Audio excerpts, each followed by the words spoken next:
Hi viewers, நான் தான் உங்கள் ராம். இந்த வீடியோவில் என்ன பார்க்க போகிறோன்னா காரோட சேஃப்டி டிப்ஸ் பற்றி பார்க்க போகிறோம். அப்புறமா ரன்னிங்கில் ஒரு கார் போயிட்டு இருக்கும்போது திடீர்னு பிரேக் பிடிக்காமல் ஆயாச்சுன்னா அதை நம்ம எப்படி நம்ம கண்ட்ரோலுக்குள்ளே கொண்டு வரணும்னு சொல்லி இந்த வீடியோவில் நம்ம பார்க்க போகிறோம். இந்த வீடியோ முழுசாக ஸ்கிப் பண்ணாமல் பாருங்கள், அப்போ தான் வீடியோவோட ஃபுல் டீட்டெயில்ஸ் உங்களுக்கு புரியும். அப்புறம் இந்த வீடியோ உங்களுக்கு பிடிச்சிருந்தா லைக் பண்ணுங்கள், கமெண்ட் பண்ணுங்கள், அப்புறம் ஷேர் பண்ணுங்கள், அப்புறம் மறக்காமல் சப்ஸ்கிரைப் பண்ணுங்கள். அப்போ தான் நான் அடுத்தடுத்து போடுற வீடியோக்கெலாம் நீங்கள் பார்க்க முடியும். வாங்க வீடியோக்குள்ளே போகலாம். இதுவரைக்கும் நம்ம சேனலை சப்ஸ்கிரைப் பண்ணாதவங்க மறக்காம சப்ஸ்கிரைப் பண்ணிக்கோங்க. அப்படியே அந்த பெல் ஐக்கானையும் ஆன் பண்ணிடுங்க. இப்போ எல்லா வீட்லயுமே கார் இருக்குது. நம்மள ஒரு இடத்துல இருந்து இன்னொரு இடத்துக்கு சேஃப்டியா பயணம் செய்ய உதவுற காரை சேஃப்டியா பார்க்க வேண்டியது நம்மளோட கடமை. ஸோ முதல்ல அதை பத்தி பார்க்கலாம். முதல்ல பார்த்தீங்கன்னா நம்ம கார்ல முதல்ல ஏறின உடனே நம்ம டோர் எல்லாத்தையுமே க்ளோஸ் பண்றோம். டோர் எல்லாமே க்ளோஸ் ஆகிடுச்சான்னு நம்ம காரோட கிளஸ்டரில் இண்டிகேஷன் இருக்கும் சில வண்டியில். இல்லாமல் மற்ற வண்டிகள்லாம் பார்த்தீங்கன்னா வண்டியோட டாப்பில் ரூஃப் லைட் இருக்கும். எல்லா டோருமே க்ளோஸ் பண்ணோன்னா ரூஃப் லைட் ஆஃப் ஆகுதான்னு செக் பண்ணிவிட்டு வண்டியை ஸ்டார்ட் பண்ணுங்கள். அப்படி ரூஃப் லைட் ஆஃப் ஆகலைன்னா கண்டிப்பாக உங்கள் டோர் ஏதாவது ஓப்பனில் இருக்குன்னு அர்த்தம். அப்போ நீங்கள் எல்லா டோரையுமே செக் பண்ணிவிட்டு அப்புறமா தான் காரை ஸ்டார்ட் பண்ண தொடங்கணும். அப்புறமா ஹேண்ட் பிரேக் வண்டியை ஸ்டார்ட் பண்ண முன்னாடி நீங்கள் கட்டாயமாக ஹேண்ட் பிரேக்கை ரிலீஸ் பண்ணி விட்டுருங்க. அப்படி நீங்கள் ஹேண்ட் பிரேக்கை ரிலீஸ் பண்ணி விடலைன்னா கண்டிப்பாக உங்களோட காரில் உள்ள ரேர் வீல் ஹீட் ஆக தொடங்கும். அப்படி ஹீட் ஆகும்போது பிரேக் சம்மந்தமான ப்ராப்ளங்கள் வர வாய்ப்பு இருக்குது. ஸோ நீங்கள் ஹேண்ட் பிரேக்கை மறக்காமல் ரிலீஸ் பண்ணிக்கோங்க. அப்படி நீங்கள் ஹேண்ட் பிரேக்கை ரிலீஸ் பண்ணலைன்னா ஹேண்ட் பிரேக் இண்டிகேஷன் காரில் கிளஸ்டரில் காட்டிகிட்டு இருக்கும். அதை பார்த்தாது கண்டிப்பாக ஹேண்ட் பிரேக்கை ரிலீஸ் பண்ணிவிட்டு காரை ஓட்டுங்க. அப்புறமா பார்த்தீங்கன்னா சீட் பெல்ட் போட வேண்டியது ரொம்ப கட்டாயமான விஷயம். இது எதுக்காக நம்ம போடுறோன்னா நம்ம காரில் எவ்வளோ ஹை எண்ட் காராக இருந்தாலும் அதில் ஏர்பேக் அப்படின்னு உள்ள சிஸ்டம் ஃபங்க்ஷன் கிடைக்கணும்னா நம்ம கண்டிப்பாக சீட் பெல்ட் போட்டு தான் ஆகணும். நீங்கள் சப்போஸ் எங்கேயாவது வண்டி தட்டு அந்த மாதிரி ஏதாவது பட்டுதுன்னா ஏர்பேக் ஓப்பன் ஆகணும்னா சீட் பெல்ட் போடலைன்னா கண்டிப்பாக ஓப்பன் ஆகாது. ஸோ நீங்கள் மறக்காமல் சீட் பெல்ட் போட்டுட்டு தான் காரை ஓட்டணும். அப்போ தான் உங்களுக்கு ஏர்பேக் ஃபங்க்ஷன் கிடைக்கும்.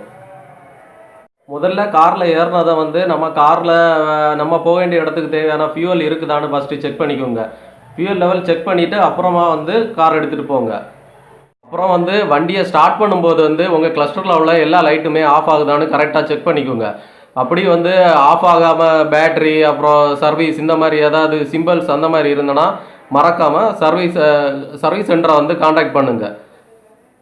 அப்புறமா டிராஃபிக்கில் ஏதாவது காரை நிறுத்திட்டு ஏதாவது சாதனம் வாங்க அந்த மாதிரி போகும்போது பேக் சீட்டில் இருக்கிறவங்க மேக்ஸிமம் லெஃப்ட் சைடு டோரை யூஸ் பண்ணுறது ரொம்ப நல்ல விஷயம். ஏன்னா டிராஃபிக்கில் நீங்கள் ரைட் சைடு டோரை திறந்துட்டு நீங்கள் எங்கேயாவது இறங்கவோ ஏறவோ அந்த மாதிரி பண்ணும்போது எதிரே வர வாகனங்களுக்கு ரொம்ப கஷ்டமாக இருக்கும்.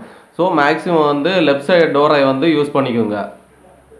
அப்புறமா ரன்னிங்கில் கிளச்சு யூஸ் பண்ணுறது தேவைக்கு ஏற்ற மாதிரி யூஸ் பண்ணிக்கிடுங்க. தேவைக்கு அதிகமாக கிளச்சு யூஸ் பண்ணிங்கன்னா உங்கள் வண்டியில் மைலேஜ் ப்ராப்ளம் அப்புறம் வேறு பிக்கப் ப்ராப்ளம் அந்த மாதிரிப்பட்ட நிறைய ப்ராப்ளங்கள் வர வாய்ப்பு இருக்குது.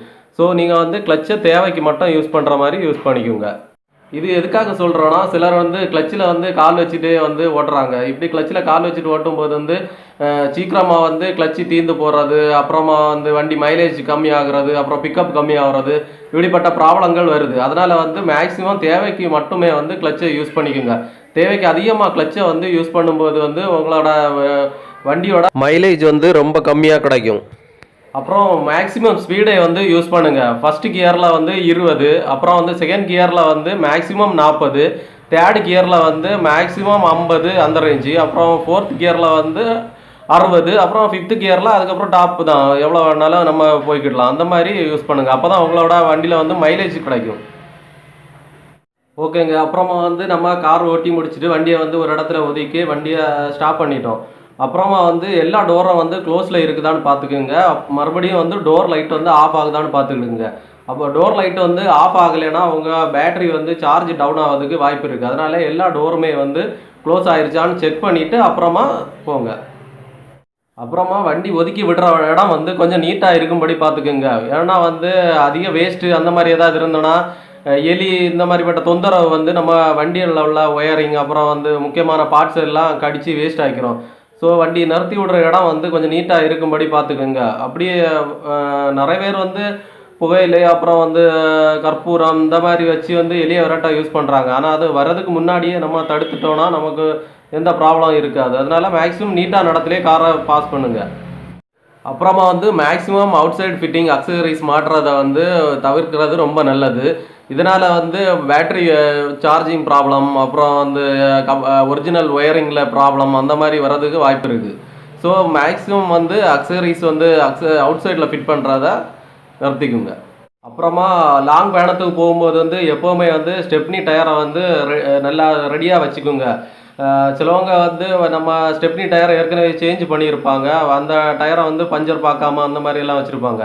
இந்த மாதிரி வச்சுருக்கும் போகும்போது வந்து நம்ம வந்து லாங் ஏதாவது போகும்போது வந்து நிறைய ப்ராப்ளங்கள் வரும். அதனால் வந்து ஸ்டெப்னி டயரை வந்து மறக்காமல் நீட்டாக வச்சுக்கோங்க. அப்புறம் வந்து எங்கேயுமே வந்து டயர் பஞ்சராகவே அந்த மாதிரி ஏதாவது ப்ராப்ளம் வந்ததுன்னா வந்து நம்ம ஸ்டெப்னி டயர் பக்கத்துலேயே வந்து ரிஃப்ளெக்டர்னு ஒரு இது கொடுத்துருப்பாங்க. அதை எடுத்து வண்டியை மேலே வச்சுட்டு அப்புறமா வந்து வேலை பார்க்க தொடங்குங்க. ஏன்னா ஏதாவது தூரத்துலேருந்து வர வண்டிகளுக்கு அது ஒரு வார்னிங்காக இருக்கும். ஓகே ஃப்ரெண்ட்ஸ், சேஃப்டி டிப்ஸை பற்றி ஓரளவு சொல்லிட்டேன்னு நினைக்கிறேன். இனிமேல் வந்து ஒரு வண்டி ரன்னிங்கில் வந்து பிரேக் ஃபெயிலியர் ஆகிடுச்சுன்னா அதை எப்படி வந்து ஸ்டாப் பண்ணுறது அப்படின்னு உள்ளதை பற்றி பார்ப்போமா? வாங்க பார்க்கலாம். அவ்வளோ திறமையான டிரைவராக இருந்தாலும் திடீர்னு பிரேக் பிடிக்கலைன்னா காரை வந்து கண்ட்ரோல் பண்ணுறது ரொம்ப கஷ்டமான விஷயமாக தான் இருக்கும். இது போன்ற நேரத்தில் வந்து நம்ம என்ன பண்ணணும்னா, காரில் பிரேக் பிடிக்கலைன்னு தெரிஞ்ச உடனே பதட்டத்தை விட்டுட்டு உடனடியாக வந்து காரில் உள்ள ஹெட்லைட்டை வந்து ஆன் பண்ணி விட்டுருங்க. அப்போ வந்து எதிர வர வாகனங்களுக்கு அது ஒரு எச்சரிக்கையாக இருக்கும். அப்புறமா சாலையோட இடது பக்கமாக ஓட்டிகிட்டே போங்க. அப்புறமா கியரை வந்து படிப்படியாக குறைச்சி ஃபஸ்ட்டு கியருக்கு கொண்டு வந்துக்கிடுங்க. ஃபஸ்ட்டு கியருக்கு வந்த உடனே ஹேண்ட் பிரேக்கை மெதுவாக தூக்கி காரோட வேகத்தை கட்டுப்படுத்த முயற்சி செய்யுங்க. கார் வந்து வேகமாக போயிட்டு இருக்கும்போது நம்ம ஹேண்ட் பிரேக்கை வந்து யூஸ் பண்ணியாச்சுன்னா அதனோட கேபிள் கட் ஆகிறதுக்கோ இல்லை வந்து பிரேக்கில் உள்ள பார்ட்ஸ் வந்து உடையதுக்கோ வாய்ப்பு இருக்குது. இதனால் வந்து அப்புறமா காரை வந்து நம்ம எந்த வகையிலையும் நிறுத்த முடியாத சூழ்நிலைக்கு ஆளாகும். அதனால் வந்து கார் மெதுவான அப்புறமா தான் ஹேண்ட் பிரேக்கை மெதுவாக இழுத்து விடணும். பிரேக் பிடிக்காத காரை வந்து நிறுத்துறதுக்கு நமக்கு இருக்கிற ஒரே வழி வந்து ஹேண்ட் பிரேக்கை வந்து யூஸ் பண்ணுறது தான். ஸோ அதனால் வந்து ஹேண்ட் பிரேக்கை வந்து நம்ம உடையாமல் பார்த்துக்கணும். ஓகே ஃப்ரெண்ட்ஸ், நான் சொன்ன இந்த டிப்ஸை வந்து ஃபாலோ பண்ணிங்கன்னா பிரேக்கிங் இல்லாத காரை வந்து கண்டிப்பாக வந்து ஸ்டாப் பண்ணிடலாம். இந்த வீடியோ உங்களுக்கு பிடிச்சிருந்தா லைக் பண்ணுங்கள், கமெண்ட் பண்ணுங்கள், ஷேர் பண்ணுங்கள். அப்புறம் மறக்காமல் சப்ஸ்கிரைப் பண்ணுங்கள். அப்போ தான் நான் அடுத்து போடுற வீடியோக்களை நீங்கள் பார்க்க முடியும். ஓகே ஃப்ரெண்ட்ஸ், அடுத்து வந்து புதுசான விஷயங்களை பேசுவோம். நெக்ஸ்ட் வீடியோவில் பார்க்கலாம். பாய்.